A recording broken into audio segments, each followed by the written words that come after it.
Hello friends, welcome to my channel. ഇന്ന് ഞാൻ ഉണ്ടാക്കാൻ പോകുന്നത് നല്ല ക്രിസ്പിയും നല്ല ടേസ്റ്റും ആയിട്ടുള്ള മസാല ദോശയാണ്.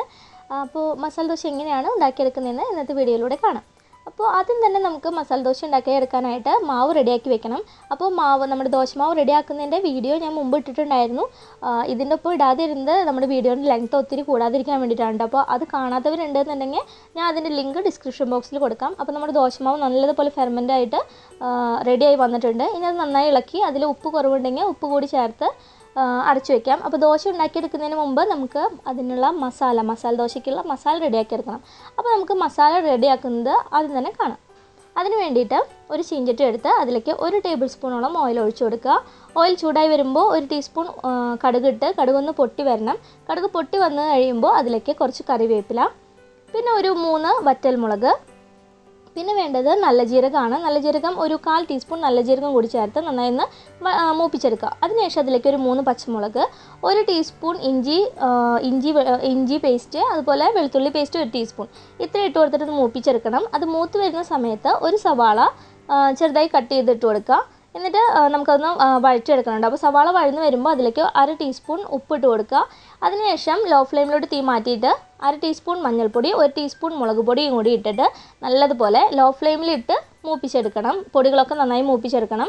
ഹൈ ഫ്ലെയിമിലൊന്നും ഇടാൻ പാടില്ല, ഇല്ലെങ്കിൽ അത് പെട്ടെന്ന് തന്നെ കരിഞ്ഞു പോകും പൊടികൾ. അതിനുശേഷം നന്നായി ഒന്ന് ഇളക്കി യോജിപ്പിച്ചതിന് ശേഷം നമ്മൾ വേവിച്ച് ഉടച്ചു വെച്ചിരിക്കുന്ന ഉരുളൻകിഴങ്ങാണ് നമ്മളതിലേക്ക് ചേർത്ത് കൊടുക്കുക. നല്ലതുപോലെ വെന്ത് വരണം ഉരുളൻകിഴങ്ങ്. അതിനുശേഷം അതിലേക്ക് 1/4 കപ്പ് വെള്ളം കൂടി ചേർത്തിട്ട് നമുക്കതൊന്ന് തിളപ്പിച്ചെടുക്കണം.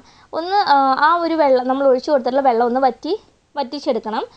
അപ്പോൾ ഈ ഒരു സമയത്ത് നിങ്ങൾക്ക് അതിലേക്ക് ഉപ്പ് കുറവുണ്ടെങ്കിൽ ഇട്ട് കൊടുക്കുക കേട്ടോ. അപ്പോൾ ഞാനിപ്പോൾ ടേസ്റ്റ് ചെയ്ത് നോക്കിയപ്പോൾ ഒരു ഇത്തിരി ഉപ്പ് കുറവുണ്ട്. അപ്പോൾ ഞാൻ കുറച്ചുകൂടി ഉപ്പ് ഇട്ട് കൊടുത്ത് നന്നായി മിക്സ് ചെയ്ത് കൊടുക്കുകയാണ്. അങ്ങനെ നമ്മുടെ മസാല ഇവിടെ റെഡിയായി, മസാല ദോശയുടെ മസാല റെഡിയായി.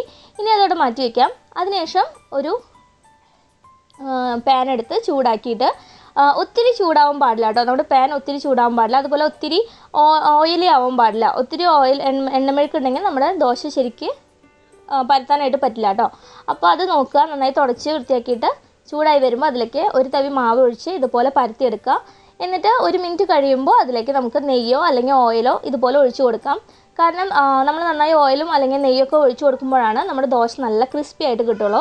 അങ്ങനെ ഓയിലൊക്കെ ഒഴിച്ചു കൊടുത്തതിന് ശേഷം ചെറുതായി ലോ ടു മീഡിയം ഫ്ലെയിമിലിട്ടിട്ട് അതൊന്ന് കുക്ക് ചെയ്തെടുക്കണം. അപ്പോൾ ഇതുപോലെ ഇങ്ങനെ ചെറുതായിട്ടൊരു ബ്രൗൺ ഷെയ്ഡ് വന്ന് തുടങ്ങുന്ന സമയത്ത് അതിലേക്ക് നമുക്ക് മസാല വെച്ച് കൊടുക്കാം. അപ്പോൾ ഒത്തിരി ടൈം നമ്മളതിൽ വെച്ച് കൊടുക്കാൻ പാടില്ല. ചെറുതായി ബ്രൗൺ കളർ വന്ന് അതൊന്ന് ക്രിസ്പി ആയി വരുമ്പോൾ നമ്മളതിലേക്ക് മസാല വെച്ച് കൊടുത്തിട്ട് ഇതുപോലെ ഇങ്ങനെ ഒന്ന് റോൾ ചെയ്തെടുത്ത് കഴിഞ്ഞാൽ നമ്മുടെ മസാല ദോശ റെഡിയായി. അപ്പോൾ ഇത്രയേ ഉള്ളൂ, വളരെ ടേസ്റ്റിയും വളരെ ക്രിസ്പി ആയിട്ടുള്ള മസാല ദോശ റെഡി ആയിട്ടുണ്ട്. അപ്പോൾ എല്ലാവരും ട്രൈ ചെയ്ത് നോക്കുക. ഇനി നമുക്കിത് സെർവിങ് പ്ലേറ്റിലോട്ട് മാറ്റാം. അപ്പോൾ ചൂടോട് കൂടി തന്നെ കഴിക്കാൻ പറ്റും നല്ല ടേസ്റ്റി ആയിട്ടുള്ള മസാല ദോശയാണ്. അപ്പോൾ എല്ലാവരും ട്രൈ ചെയ്ത് നോക്കുക. നിങ്ങൾക്ക് ഇഷ്ടപ്പെട്ട് കഴിഞ്ഞാൽ ലൈക്ക് ചെയ്യാനും ഷെയർ ചെയ്യാനും കമൻറ്റ് ചെയ്യാനും മറക്കരുത് കേട്ടോ. Thanks for watching.